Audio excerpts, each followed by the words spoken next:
In this video, I want to talk about a little bit about the traditional model of triadic reciprocal determinism, and then I'm going to expand it broadly just to encapsulate some of the early theorizing in a way I think uh, better captures it. So traditionally, the triadic reciprocal model of determinism was explaining things like human agency, and it came out of Albert Bender's early work looking at the Bobo dolls. So you had these adults, and then even in some cases parents, who would go and beat up this clown-looking Bobo doll that would move. It had a balancing pad on the bottom, so when you hit it, it would come back, just kind of bounce back. And they would have these adults go and beat it, and kids watch the adults beat it, and in some cases, so the control cases, nothing was done to the doll, and they would see whether or not the child would replicate that behavior. And um, uh, there was a moderate correlation between children beating up that Bobo doll and uh, seeing an adult do it, and then not doing anything when the adults didn't do anything. So they imitated, they had a tendency to imitate the uh, adults they were observing. And um, what what's largely going on there, what came out of that theory was something called social observation learning. And this has a lot to do with social cognition and our capacity to imitate behavior. And this relates to triadic determinism and what I'm going to discuss, because a large part of triadic determinism in explaining human agency has to do with these three major causal variables that are interrelated and can influence a chain of causation at an individual level of constituency, and that are part of one constituency.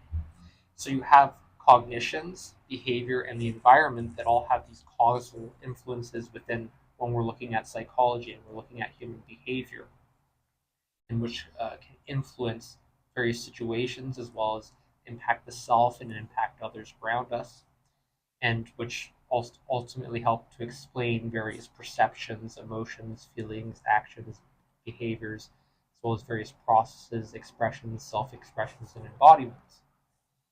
And the the traditional model has focused mostly on cognition, behavior, and environment, but there's multiple ways that you can go about looking at across psychology and various mind sciences and behavioral science, and particularly also the philosophy of psychology and philosophy of science regarding things like perception, human behavior, motivation, emotion, feeling, action, and behavior.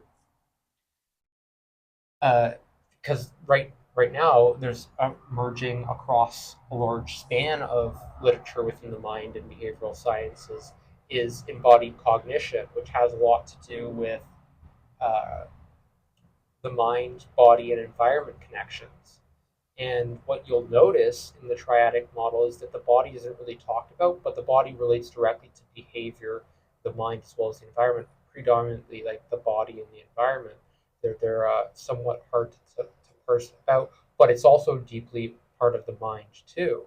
And we can see this reflected in something I've talked about, the learning dependent or perception dependent learning plasticity, right? It's directly related to uh, neuroplasticity, which deals with the changes that are occurring in activation in the nervous system and the flexibility with that and the development of that. But it's directly related to a perceptual process that's occurring primarily in the mind, and so has a psychophysiological basis, right? Psychophysiological.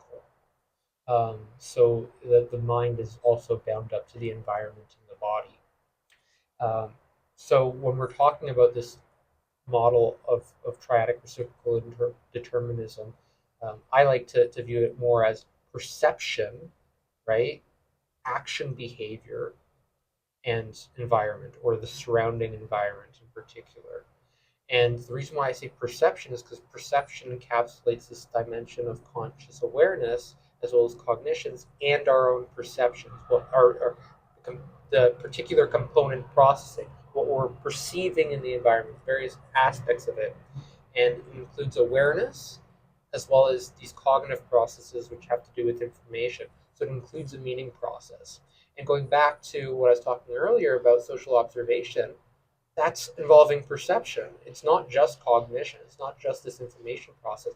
It begins with a meaning process because it's connecting a whole structure of personality. And this science and philosophy of human agency is focused on this aspect of personality very much and individual differences. How else would you be agentic per se if there wasn't these distinctions? If you couldn't, as an individual, influence your surroundings or yourself even in any way, the agency would be ultimately illusory, wouldn't exist, and every any definition would fall flat on its face ultimately. So perception is very key as well when we're talking about social observation learning and for things like imitation and replication and choosing also not to engage in a behavior. So there's a free won't aspect, an aspect of self-regulation too that's very, very important for agency, and in particular efficacy. So I don't really like to talk about free will because I think it's more in terms of degrees of freedom. And I think a better way of putting it is efficacy or self-efficacy and degrees of freedom rather than a free will per se, because a lot of aspects, and you can think of this direct to our perceptions, there's a lot of things that we have no control or will over, but we can have a willingness that influences our perceptions, our motivations, our emotions, feelings, actions, and behaviors. And this willingness is deeply associated with efficacy and an efficacy of will that has an effect through various perceptions, motivations, emotions, feelings, actions, and behaviors.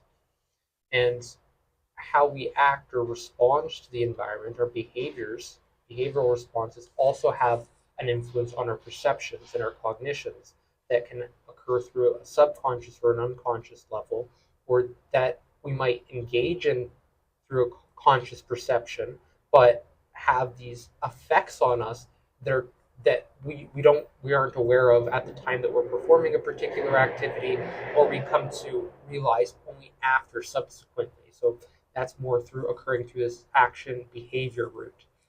And ultimately too, we're connected with the environment, so we're constantly responding to the surrounding environment, primarily through the surroundings, the self and the surroundings. We start off with this conscious awareness that has a focal point where we perceive, so the perceptions, you can think of it central, and on the periphery there's the surroundings. And as we move out towards the surroundings, we start to connect with the environment, and there's less certainty and less contact with what is true, right?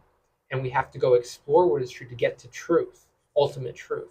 And we have truth direct to perceptions, but as we move further away and outwards into our surroundings, the indirect perceptions become less clear, and so there's gaps in what is true and truth to some degree, and that pertains largely to the environment. And we're part of the environment.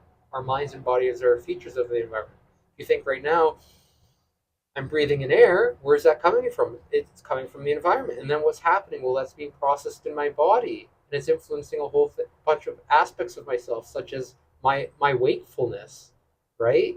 Because the oxygen has to go to my brain and is fueling various aspects of my body and also energizing me, going through different processes, such as the mitochondria, which is fueling oxygen to the blood and pumping energy and oxygen and fueling muscles. Um, so we're very much a part of the environment, and also the resources that we get from the environment, even tool use and technologies, they extend the models of the mind and behavior and help us to also think and perceive, influence our motivations, our emotions, our feelings, our actions and behaviors. There's extended models that also extend our wellness infrastructure out into the world through these environmental interactions. And also, too, when we pick up an object, it starts to gain these extended aspects. It goes from being part of the environment to being an extended part of the self, right? So it gains these mind body properties that are through extensions of the self that define it as a tool or a technology. right? So it becomes this kind of this fourth thing, which is really really interesting. Um, and that's just a quick overview of what I want to talk about that, and I'll talk a little bit more about that going forward. But you can read a little bit about it in my book on synthetic meaning. And that's all I wanted to say about that. So have a good one. Bye.